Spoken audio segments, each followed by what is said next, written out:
അയ്യോ ഓടിക്കോ പോലീസ് പോലീസിന്റെ തൊപ്പി ഏർപ്പിക്കണം.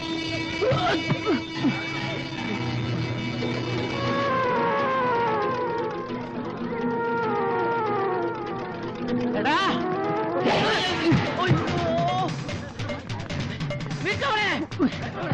അന്ന് ഞാൻ കണ്ടോ ഇവിടെ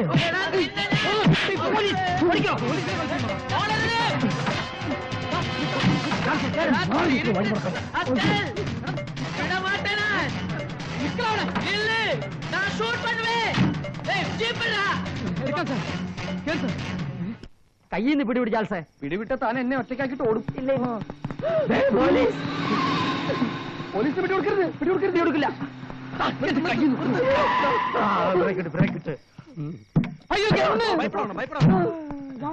நீங்க டான்ஸ் நடந்த இடத்துல இருந்து போலீஸை பார்த்து பயந்து ஓடி வருதானே? അത് ഞങ്ങളല്ല, അത് വേറെ ആരാ? മലയാളികളാണല്ലേ? അല്ല, പഞ്ചാബികളാ. അതല്ലേ മലയാളം പറഞ്ഞു. ആട്ടെ, കേരളത്തിൽ എവിടെ താമസം? കേരളത്തിൽ കൊടൈക്കനാലിൽ. അപ്പൊ നമ്മളെ സഹായിക്കാൻ ഇവർക്ക് കഴിഞ്ഞേക്കും അല്ലേ ബോസ്? പോലീസിനെ ഭയന്ന് ഓടിയ സ്ഥിതിക്ക് നിങ്ങൾ സാധാരണക്കാരല്ല. അപ്പോ പോലീസിനെ കണ്ടു ഓടുന്നവരൊക്കെ വലിയ പണക്കാരാണോ? ചേടാ, എന്ത് പറഞ്ഞാലും ഉടക്കാണല്ലോ. ഞങ്ങൾ ഉടക്കും. അത് ഞങ്ങളുടെ ഒരു സ്വഭാവമാണ്. അതല്ല പറഞ്ഞത്, നിങ്ങൾ ഇച്ചിരി തട്ടിപ്പും വെട്ടിപ്പോക്കുള്ള അണ്ണന്മാരാണെന്ന് നിങ്ങളുടെ ഓട്ടം കണ്ടപ്പോഴേ മനസ്സിലായി. അല്ലെങ്കിൽ ഊട് വഴിയോട് ഇത്രയും പെട്ടെന്ന് ഇവിടെ എത്തില്ലല്ലോ. ഞങ്ങൾ ഒരു ഉഗ്രൻ ബിസിനസിന്റെ കാര്യത്തിനായി നാട്ടിൽ നിന്ന് വന്നവരാ. എന്ത് ബിസിനസ്? കോൺട്രാക്ട്. വെടിവെപ്പ് കോൺട്രാക്ടാ? അല്ല, തോക്കും തോളി വെച്ച് വടി പോലെ നിൽക്കുന്നുണ്ട് ചോദിച്ചാ? അതൊക്കെ നമുക്ക് വിശദമായി സംസാരിക്കാം. ഞങ്ങളൊന്ന് അടുത്ത ജംഗ്ഷൻ വരെ വിടുവോ? കേറിക്കോ, വീട്ടിൽ തന്നെ ഉണ്ടാക്കാം. നല്ല പണക്കാരെ വീട്ടിൽ കൊണ്ടാക്കണേ. ബാക്കി ജോലി ഞങ്ങളേറ്റ്. അതെ, ആ പെണ്ണിന്റെ അപ്പുറത്ത് ഞങ്ങൾ നെറുകേടന്മാർ. അപ്പൊ മാന്യന്മാരാണല്ലേ? നിങ്ങളെപ്പോലെ പോലീസിനെ കണ്ടാൽ പേടിച്ചോടുന്ന മാന്യന്മാരല്ല ഞങ്ങൾ. ഒന്ന് പറഞ്ഞ് രണ്ടിന് വെടിവെക്കും. കൊലപാതകവും കൊള്ളയും കോൺട്രാക്ട് എടുക്കുന്ന ഞങ്ങൾക്ക് അതിനെ കഴിയും. അയ്യോ, പേടിപ്പിക്കല്ലേ. നിങ്ങളെ ആത്മാർത്ഥ സുഹൃത്തുക്കളായി ഞങ്ങൾ കാണാം. നിങ്ങൾ ഞങ്ങളെ സഹായിച്ചാൽ ലക്ഷക്കണക്കിന് രൂപ പ്രതിഫലമായി ഞങ്ങൾ തരും. കാര്യം എന്താണെന്ന് വെച്ചാ പറ. ഇവിടെ സെന്റ് തെരാസാസ് കോൺവെന്റിൽ നിന്നും അന്ന എന്നൊരു പെണ്ണ് ഒരുത്തന്റെ കൂടെ ചാടിപ്പോയിട്ടുണ്ട്. അവന്റെ പേര് ചാൾസ് എന്നാണ്. ഒരു ഇന്റർനാഷണൽ ഇഡിയറ്റ് ആണവൻ എന്നാണ് കേട്ടത്. അത് സംശയമില്ലാത്ത കാര്യം. എന്താ? അല്ല, ഇവര് പറഞ്ഞ സ്ഥിതിക്ക് അക്കാര്യത്തെ പറ്റി സംശയിക്കേ വേണ്ടത്. അന്നയെ ജീവനോടെയോ ശവമായിട്ടോ പിടികൂടാൻ നിങ്ങൾ സഹായിക്കണം. അവൾ ദൂരെയെങ്ങും പോയിട്ടില്ല, ഈ പരിസരത്ത് എന്നെ ചുറ്റിത്തിരിയുന്നുണ്ട്. മഠത്തിന്റെ മുന്നിൽ നിന്ന് ഓടിയത് അവൾ തന്നെയാണെന്നാണ് എനിക്ക് തോന്നുന്നത്. വേണ്ടി വന്നാൽ ആ ചാൾസ് എന്ന് പറയുന്നവനെയും തട്ടണം. വേണ്ടി വന്നാലല്ല, അവനെ തട്ടിയേ പറ്റൂ. നിൽക്ക കളിയില്ലാതെ വന്നാൽ അങ്ങനെ ചെയ്തല്ലേ പറ്റൂ.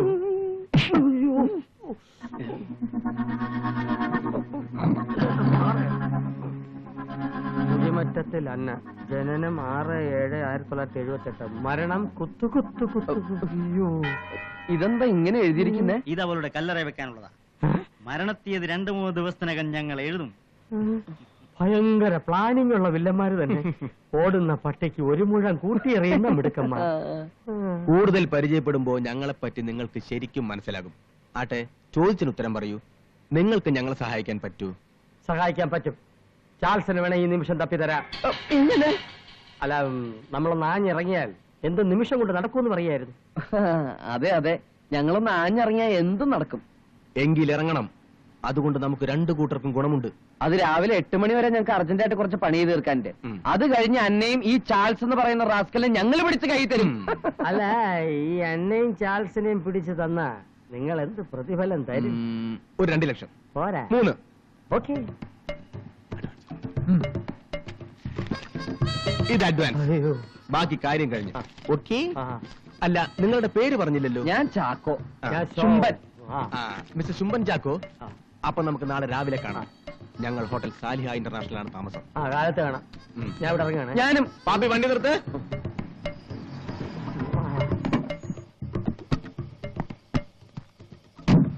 താൻ അഡ്വാൻസ് വാങ്ങിച്ചത് എന്നെ ഒറ്റക്കൊടുക്കാനാണല്ലേ? നീ എന്നെ തെറ്റിദ്ധരിച്ചത് എനിക്ക് സങ്കടമുണ്ട്. എനിക്ക് ദാരിദ്ര്യം വന്നാൽ ഒരു ദുർബല നിമിഷത്തിൽ ഞാൻ എങ്ങനെ എന്നെ ചെയ്യും? അതെ, ഒരു കാര്യം മറന്നു. ആ ചാൾസിലൂടെ ശോഭരാജ് പറഞ്ഞ തെണ്ടിയുണ്ട്, അവനും കൂടെ തപ്പിയേക്കണേ. എന്റെ പോക. വരും.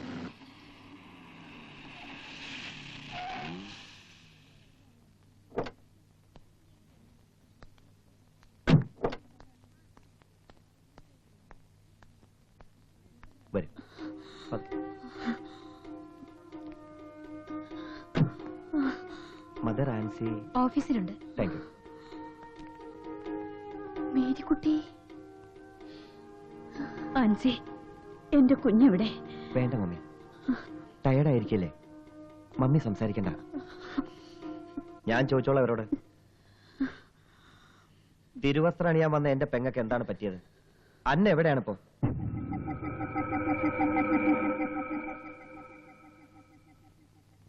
എനിക്കറിയില്ല മോനെ. സൂക്ഷിക്കാൻ തന്നിട്ട് സൂക്ഷിച്ചില്ലെന്ന് പോട്ടെ, അവളെ എവിടെയാണ് കളഞ്ഞെന്നെങ്കിലും പറഞ്ഞൂടെ? പത്രവാർത്ത വായിച്ചതിന് ശേഷം എന്റെ മമ്മിയുടെ കണ്ണീര് തോർന്നിട്ടില്ല. എന്റെ അന്ന ജീവിച്ചിരിപ്പുണ്ടോ ആൻസി? അവൾക്കൊന്നും സംഭവിക്കില്ല മേരിക്കുട്ടി. ഇതിനെല്ലാം കൂട്ടുന്നത് നിങ്ങളാണ്. നിങ്ങൾ ഒരുത്തിയാണ് എന്റെ അന്നയെ വഴിപഴപ്പിച്ചത്, ഞങ്ങളുടെ കുടുംബത്തിന് മാനക്കേട് ഉണ്ടാക്കിയത്. നേർവഴിക്ക് നടക്കാനേ ഞങ്ങൾ ഇവിടെ ഉപദേശിക്കാറുള്ളൂ. അന്നയെ ഞാൻ എത്രമാത്രം സ്നേഹിച്ചിരുന്നു എന്ന് മേരിക്കുട്ടിക്ക് അറിയാലോ. പക്ഷെ അവളുടെ മനസ്സറിയാൻ എനിക്ക് കഴിഞ്ഞില്ല. മമ്മി കരയാതിരിക്കാം, അന്നയും കൊണ്ടേ നമ്മൾ തിരിച്ചു പോകും. മമ്മിക്ക് മമ്മിയുടെ മകളെ നഷ്ടപ്പെട്ടിട്ടുള്ളൂ. ഈ ബിജോയ് കൂടെ പോലീസ് ഊർജിതമായിട്ട് അന്വേഷിക്കുന്നുണ്ട്. ഇതിനിടെ ഇന്നലെ രാത്രി ഒരു സംഭവം ഉണ്ടായി. അതിൽ കൂടുതലൊന്നും സംസാരിക്കണ്ട. എന്റെ അരിയത്തെ തിരിച്ചു തന്നില്ലെങ്കിൽ നിങ്ങളെ ഞാൻ വെറുതെ വിടില്ല. Hello hello, saint Teresa's convent അല്ലേ? അതെ. അതെ, കഴിഞ്ഞ ദിവസം അവിടുന്ന് ഒളിച്ചോടിപ്പോയ അന്നാന്ന് പറഞ്ഞ പെൺകുട്ടി തിരിച്ചു വന്നോ? ഇല്ലല്ലോ, നിങ്ങളാരാ? ഞാൻ കുട്ടിയുടെ കൂടെ ഒളിച്ചോടിപ്പോയ ആളാ. അല്ല, ഒളിച്ചോടി പോണെന്ന് ആഗ്രഹിച്ച ഒരു കാതലൻ. കാതലനോ? നിനക്കൊന്നും അമ്മയും പെങ്ങമാരില്ലേടാ? അമ്മയ്ക്ക് അച്ഛനുണ്ട്, പെങ്ങൾക്ക് അളിയനുണ്ട്, എനിക്ക് ആരുമില്ല. എടാ കാലമാടാ, എന്നാ നിനക്ക് പോലീസ് ഉണ്ടടാ പന്നം.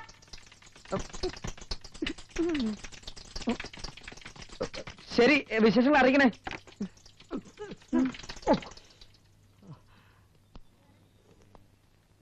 നിന്റെ മുഖം എന്താ മരോട്ടിക്കകത്ത് MLA പോലിരിക്കുന്നത്? മദർ എന്നെ കുറെ ഉപദേശിച്ചു. ആര് ഉപദേശിച്ചാലും വേണ്ടില്ല, പെണ്ണ് മഠത്തിലെത്തിയല്ലോ. എത്തി, പക്ഷെ മഠത്തിലല്ല. നീ എന്തായി പറയുന്നേ? ഇനി നമ്മൾ എന്തോ ചെയ്യും? എനിക്കൊന്നും അറിയില്ല, ആകെ പ്രശ്നമാണോ? അളിയന്മാർ ഇവിടെ നിൽക്ക്. ആണുങ്ങളായ വാക്ക് പറഞ്ഞ വാക്കായിരിക്കണം. ഇന്ന് രാവിലെ എത്തിക്കൊള്ളാമെന്നല്ലേ ഇന്നലെ ശുംഭം പറഞ്ഞത്? എന്നിട്ട് ഇവിടെ കിടന്ന് ചുറ്റിക്കളിക്കുക. ഞങ്ങൾ രാവിലെ ആ ചാൾസിന്റെയും ശോഭരാജിന്റെയും വീട് തപ്പി ഇറങ്ങിയതാ. നിങ്ങളും കൂടെ വന്നാൽ എളുപ്പമായിരുന്നു. ഉച്ച വരെ ഞങ്ങളെ പ്രതീക്ഷിക്കരുത്. ഉച്ച കഴിഞ്ഞാൽ ഞങ്ങൾ ഞങ്ങളുടെ ഗുണ്ടകൾ നിങ്ങളുടെ കൂടെ ഉണ്ടാവും. ഗുണ്ടകൾ കൊടുക്കാൻ അഡ്വാൻസ്? അതിനെന്താ? അതൊന്നും വേണ്ട, അളിയന്മാരെ ഞങ്ങൾക്ക് വിശ്വാസം. തനിക്ക് പൈസക്ക് എത്ര ടൈറ്റ് ആണെങ്കിൽ താൻ എന്റെ അക്കൗണ്ടിൽ 27,000 രൂപ എഴുതിയെടുത്തോ.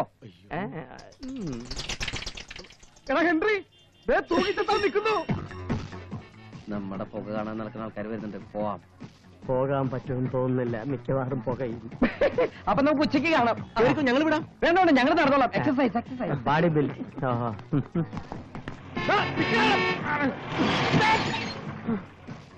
ഈശോമിശിഹായ്ക്ക് സ്തുതിയായിരിക്കട്ടെ. എപ്പോഴും സ്തുതിയായിരിക്കട്ടെ. ഇതെന്റെ മോളല്ലേ? ആണോ? എന്റെ കർത്താവ്, എന്റെ മോള് പോയി, എന്റെ കാശ് പോയി, അവള് കന്യാസ്ത്രീയായി. എനിക്ക് അവന്മാരെ ഡെഡ് ബോഡി വേണം. പോയി പിടിച്ചിട്ട് വേണം സ്വീകരിച്ചേണ്ടി. അവന്മാരെവിടെ പോയി? ആര്? ഇവിടെ നിന്നവന്മാര്. അവര് നടക്കാൻ പോയി. പോയി പിടിച്ചിട്ട് വേണേ. നിന്റെ അമ്പായിയപ്പനെ.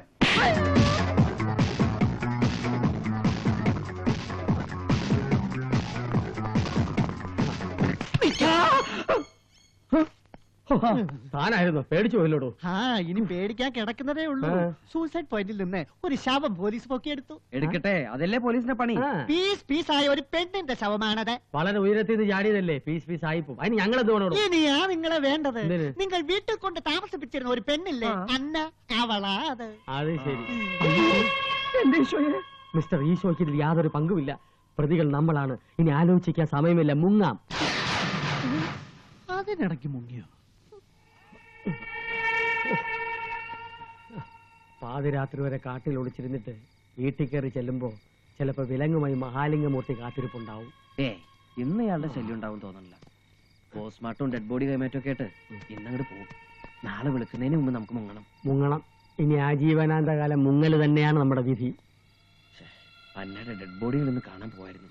മോശമായിപ്പോയില്ലേ? മോശമായി പോയി. അങ്ങോട്ട് ചെല്ല്, എല്ലാവരും കൂടി നിന്നെ ഡെഡ് ബോഡി ആക്കും. ഒരു കണക്കിന് അന്നയുടെ മരണത്തിന് ഉത്തരവാദി ഞാനാണല്ലേ ശോഭരാജ്? ചാൾസ്, നീ എങ്ങനെ പറയരുത്. ഒരു കണക്കിനല്ല, എല്ലാ കണക്കിനും നീ തന്നെയാണ് അവളെ കൊന്നത്. താൻ പിലാത്തോസിനെ പോലെ കൈ കഴുകല്ലോ. ഞാൻ കൈ മാത്രമല്ല, മേലും കഴുകാൻ പോവാ. വിതച്ചവൻ കൊയ്യും, കൊന്നവൻ തൂങ്ങും. നീ ധൈര്യം കൈവിടിയരുത് കേട്ടോ. നീ എങ്ങനെ മിക്കവാറും കാണില്ല. നീ കൈവിട്, താക്കോലെടുക്കട്ടെ. ഭണ്ഡാരം തുറക്കുന്നില്ലല്ലോ. താൻ എന്തേ കിടന്ന് കാണിക്കണേ? സ്വന്തം പൂട്ട് പോലും തുറക്കാൻ അറിയാൻ പാടില്ലാത്ത താനൊക്കെ എന്ത് കള്ളനാടോ? വെറുതെ എന്നെ പിടിക്കരുത് പോലീസ്, എന്നൊന്നും ചെയ്യരുത്. ഞാനൊരു പാവ, എല്ലാത്തിനും കാരണക്കാരനെ തെണ്ടിയാ. മഹാലിംഗ സാർ, ഞാൻ പ്രേതവും പിശാചും ഒന്നും അല്ല. നിങ്ങൾ എന്നെ പ്രേതമാക്കാതിരുന്നാ മതി. എന്താ ഇത്? ശരിയാ, പ്രേതമായിട്ടില്ല. കർത്താവേ, ഒന്നും സംഭവിച്ചല്ലോ. ഞാൻ വല്ലാണ്ട് പേടിച്ചുപോയി. ഞാൻ കാല് പിടിച്ച് പറഞ്ഞതല്ലേ എന്നെ മരത്തിൽ കൊണ്ട് വിടരുതെന്ന്. ഇനിയെങ്കിലും എന്നെ കൈവിടരുതേ ചാൾസ്. ഇനി എന്നെ ഇവിടെ നിന്ന് പറഞ്ഞേക്കരുതെന്ന് പറയൂ ശോഭരാജ്. ഏതായാലും കൊലക്കേസിൽ നിന്ന് ഒഴിവായി. ഇനി പോലീസിന് നെറികേടന്മാർക്കും പിടികൊടുക്കാതിരിക്കണം. അന്നയും കൂട്ടി നമുക്ക് മറ്റൊരു താവളത്തിലേക്ക് പോകാം. അതാണ് ബുദ്ധി, അതേ ഉള്ളു വഴിയും. അന്ന അന്ന, എനിക്ക് നല്ല ക്ഷീണമുണ്ടല്ലേ? കാപ്പി കുടിക്കാൻ ചായ. ഇതേതാ ഈ വീട്?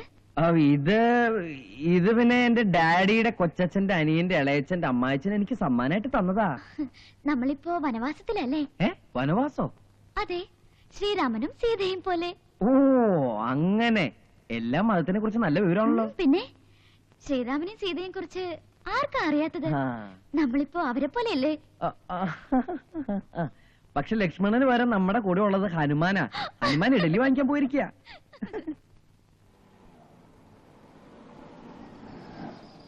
അളിയോ, ആളിയൻ നല്ല കക്ഷികളാ. നിങ്ങൾ ഇവിടെയാണോ താമസം? ഞങ്ങൾ ഇത് എവിടെയൊക്കെ തപ്പി. ഇന്നേതായാലും ഇവിടെ കേറിയിട്ട് പോവാ. വീടറിഞ്ഞിരിക്കാമല്ലോ. അതെ അതെ അതെ, രണ്ടാമത്തെ ദിവസമായി ഈ ചുറ്റിക്കളി. നിങ്ങളുടെ സഹായം ഞങ്ങൾ ആവശ്യപ്പെട്ട് ചുമ്മാതല്ല, കിട്ടുന്നതിൽ നല്ലൊരു വീതം തരാമെന്ന് പറഞ്ഞിട്ടാ.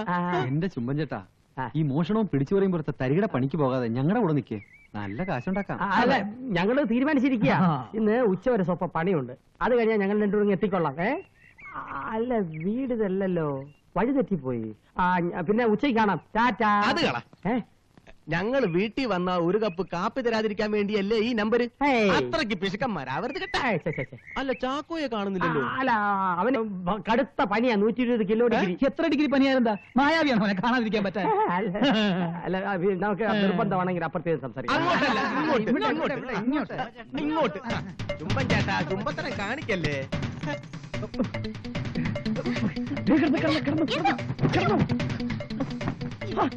ഈ 120 ഡിഗ്രി പനി എന്നൊക്കെ ആദ്യമായിട്ട് കേൾക്കുക. ഇനി ചാക്കോ ചത്തു കാണും. പനി പനി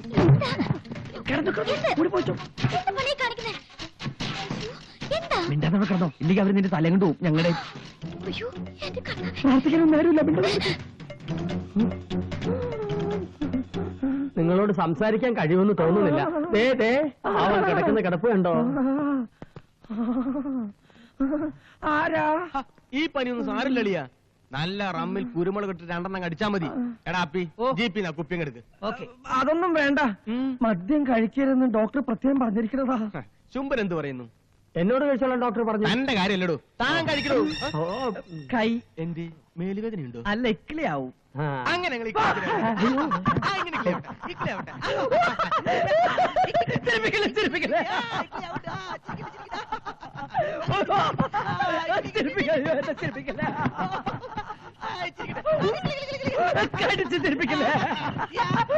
അയ്യോ, 120 ഡിഗ്രിക്കാരൻ, അത് ടൈഫോയിഡ് പിടിച്ചവന്. ഇക്കളിയാക്കരുത്, ഹാർട്ട് അറ്റാക്ക് വരും. ഒരറ്റാക്കും വരില്ല, ഇയാൾ ചുമ്മാ വരട്ടാതെ. അയ്യോ, പൊളിഞ്ഞു, ഇറ്റലി പോയി. അയ്യോ,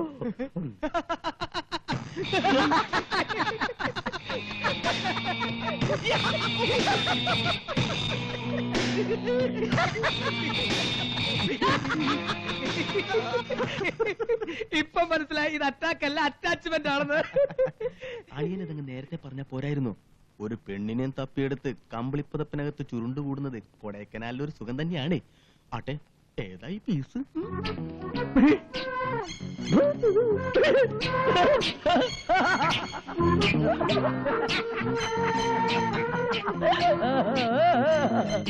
കെട്ടാൻ പോകുന്ന പെണ്ണ? അങ്ങനെയൊന്നുമില്ല. അങ്ങനെയൊന്നുണ്ട്. കൺഗ്രാജുലേഷൻസ്. ആയിക്കോട്ടെ. അന്നയും ചാൾസിനെയും തപ്പിത്തരാന്നും പറഞ്ഞ് ഞങ്ങളെടുത്ത് അഡ്വാൻസും വാങ്ങിച്ച് ഇവിടെ കമ്പിളിക്കടിയും മുങ്ങി തപ്പിക്കൊണ്ടിരിക്കുന്നത് വെറുകേടാണ്. ആ ഒരു കാര്യം പറയാൻ വിട്ടുപോയി. ഞങ്ങൾ ഇന്നലെ അവന്മാരുടെ വീട് തപ്പിയെടുത്തു. ഡോബിക്കാനെ കരികില്ല, പക്ഷെ അവന്മാർ അവിടെ ഇല്ലായിരുന്നു. ഇന്ന് രാത്രി ഉറക്കം വിളിച്ചിട്ടാണെങ്കിലും അവരെ പൊക്കും. എന്താ നിങ്ങളും വരുന്നോ? ഇല്ല, ഇവിടെ ഒന്ന് വീട്ടിൽ കൊണ്ടാക്കിയിട്ട് നാളെ ഞങ്ങൾ കൂടിക്കോളാം.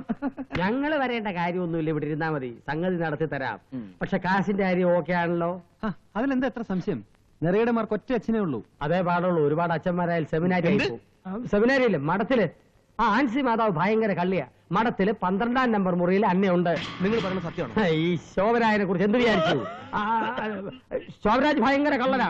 പക്ഷെ ചാൾസ് അവനോട് പറഞ്ഞു ചാൾസാണ് ഭയങ്കര പ്രശ്നക്കാരൻ. ആണോ? അന്നയെ കിട്ടിയാ പിന്നെ അവന്മാരെ ഞങ്ങൾക്ക് വേണ്ടെന്ന്. അയ്യോ, എന്താ ഇത്? എന്തിന്? എടോ ശുംഭ, താൻ എന്റെ ദൈവമല്ലേ. ഇനി സമയം കളയണ്ട, വേഗം പോകാം. ബോസിന്റെ കയ്യിൽ അന്നെ ഏൽപ്പിച്ചാൽ നിങ്ങളുടെ പണം ഉറപ്പ്. Come on follow me.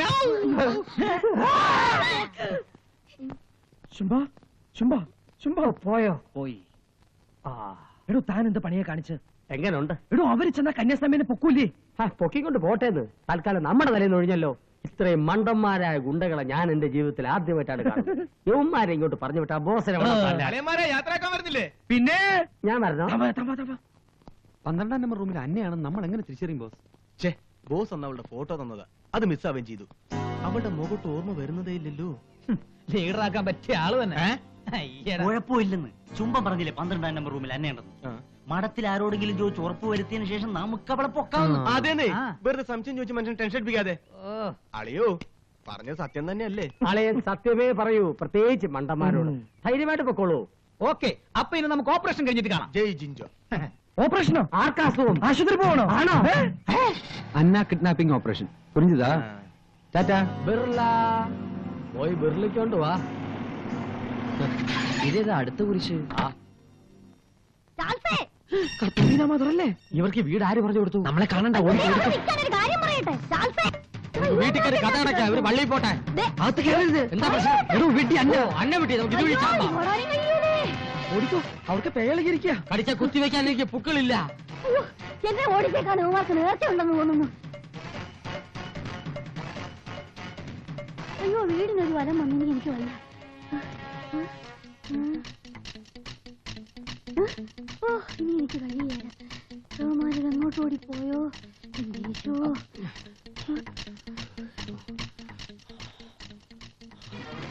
മാതാവ് പോയി.